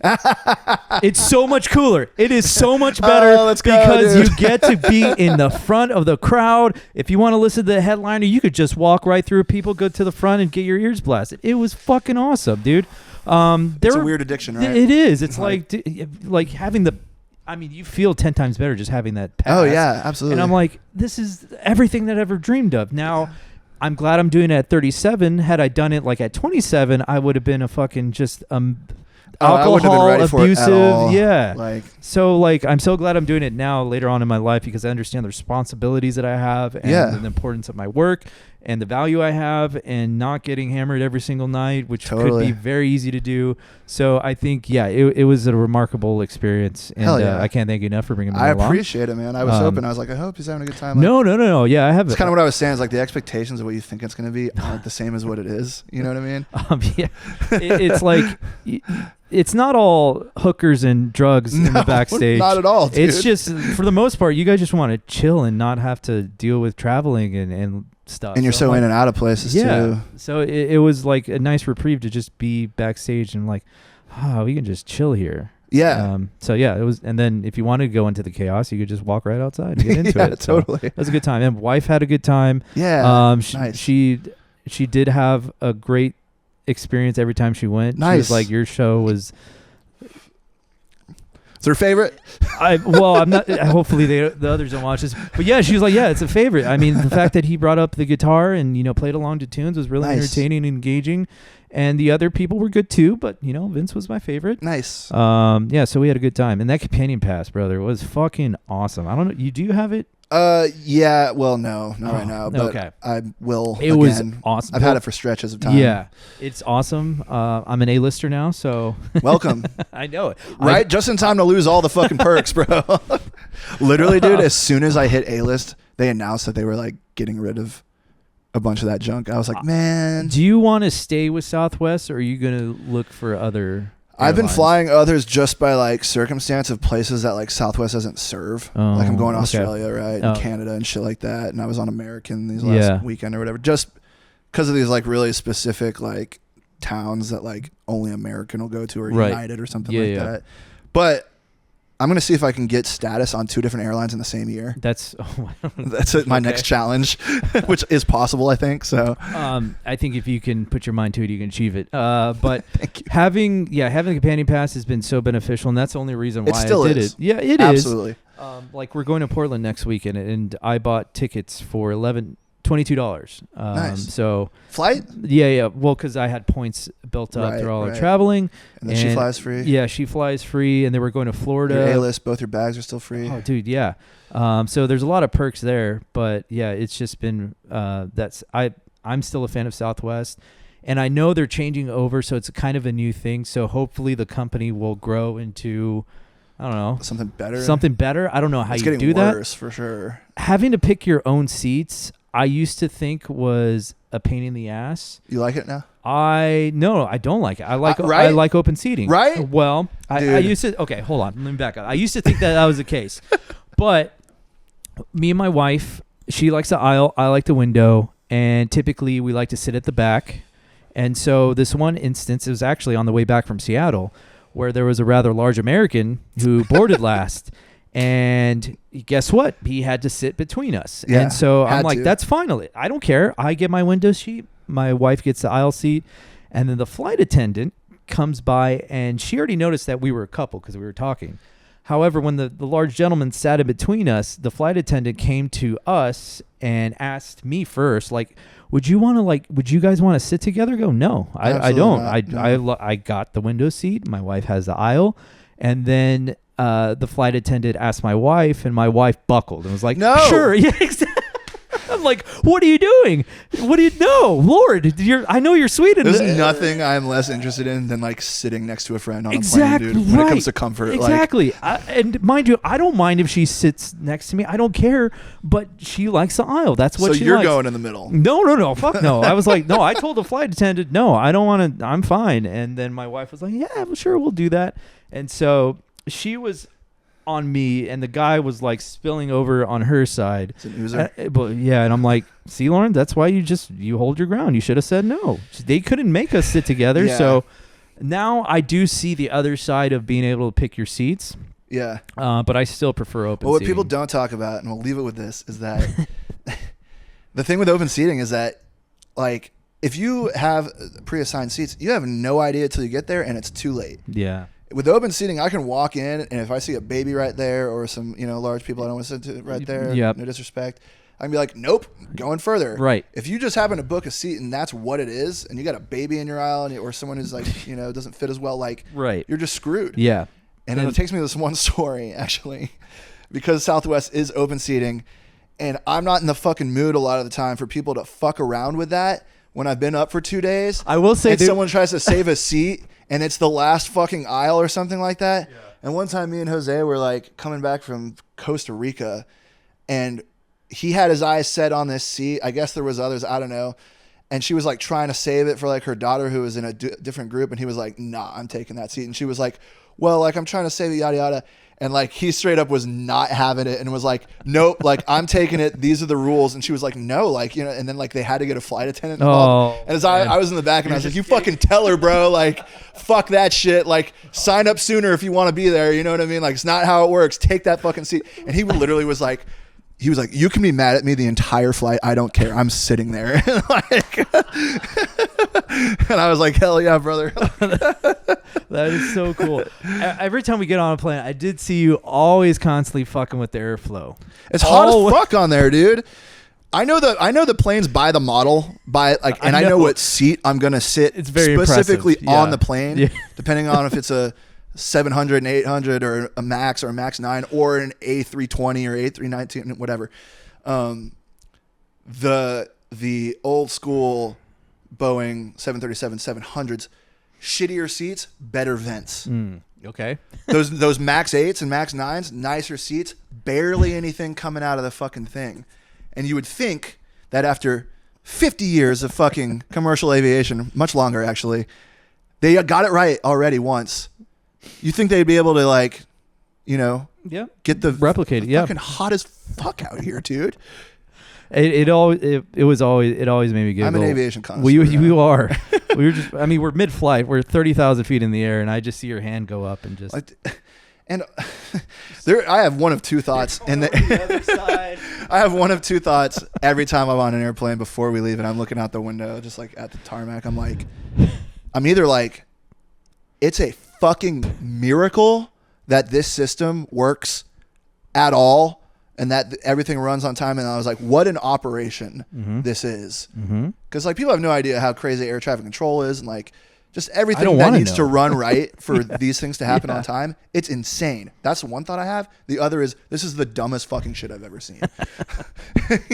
You know what I mean? Like when you're delayed as fuck for like 2 hours and then the flight cancels and then the airline people don't know what's going on. Like, we went to Denver and like we were coming through these thunderstorms, and so we made it just in time before they had to have planes circle around, and a couple of our other buddies had to land in different airports, sit on the tarmac, wait for weather to clear up in Denver, and then they came back in and landed. So I don't know, just the whole aviation thing is really, to your point, really it's awesome, yet it's so, I don't know, there's so many things that go wrong, yet they don't. But long story short, like 4 guys missed their tea time that day because their flights just landed late. I told you about like what my YouTube algorithm is. No. Oh, flight simulators? No, plane crashes? It's like crashes it's like channels that are dedicated to like situations where something went wrong. Sometimes they result in crashes and deaths. Sometimes it's just like scares, which is like not what I should be watching for someone who flies every week. But I think it's good to be aware of those things, in my opinion. Ironically, it's strengthened my resolve and faith in the aviation industry, because almost all of them are like 30 years old plus. Yeah. They're always in different countries. Every single time after one of them, like the company like wrote a new redundant program for how to fix the thing. Like, okay. It shows you like actually more often than not how pilots and like aviation in general, like they have their shit together. I would hope so. Because they're few and far between when this happens. I experienced my second aborted landing in Minneapolis, right? Was that? I think it was Minneapolis, yeah. Yeah, I was like half asleep, and then I was like, oh, we're going back up. Me and Christian just like locked eyes as soon as we went back up, like, what Dude, wind shear is no joke, man. Yeah, like, scary. I guess that's probably the first time that's happened to me. I wasn't that worried about it. Oh my God, that's your first time? That's the second one I've experienced in like 3 years. It really freaked you out, huh? Yeah, it's scary. Why? Because like something went wrong? Yes, because you went, like the plan was to land the fucking plane, and then you just decided, nope, we're going to go around. We're going to go, and then we're going to try it again in the same situation, and hopefully there's no gusty winds. wind shear turbulence shit can just fucking slam you I down know. into the fucking. It's so funny though, because like the turbulence we experience on a plane is like nothing.